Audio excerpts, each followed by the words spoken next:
أعوذ بالله من الشيطان الرجيم.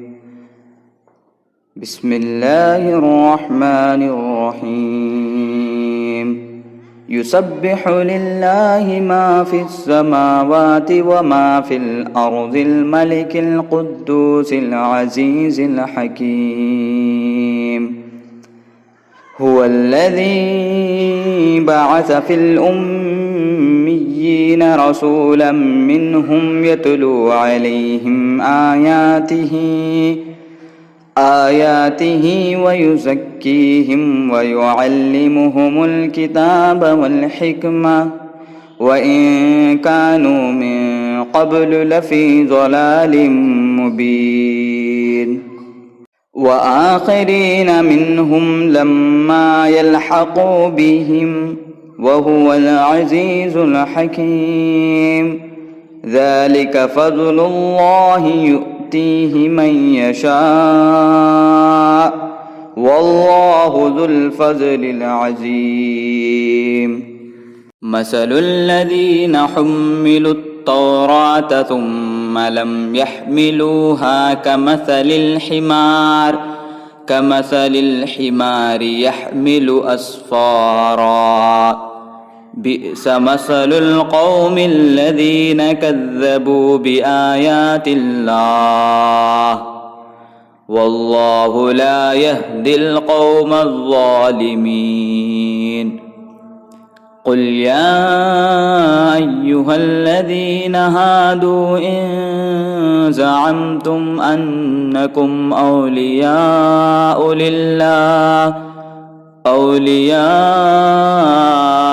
لله من دون الناس فتمنوا الموت إن كنتم صادقين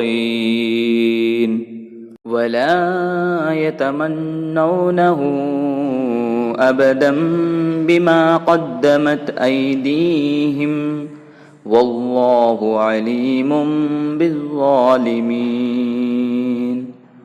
قل إن الموت الذي تفرون منه فإنه ملاقيكم ثم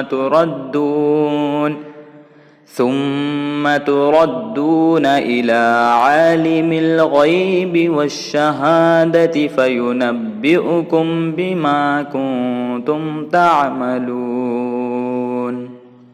يا أيها الذين آمنوا إذا نودي للصلاة من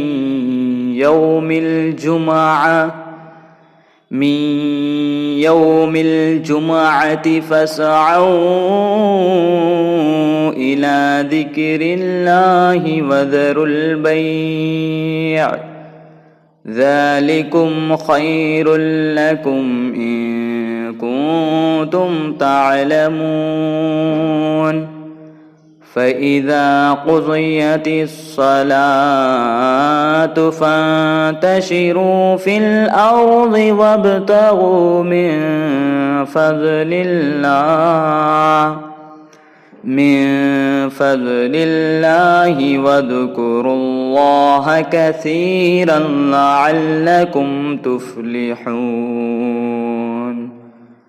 وإذا رأوا تجارة أو لهوا انفضوا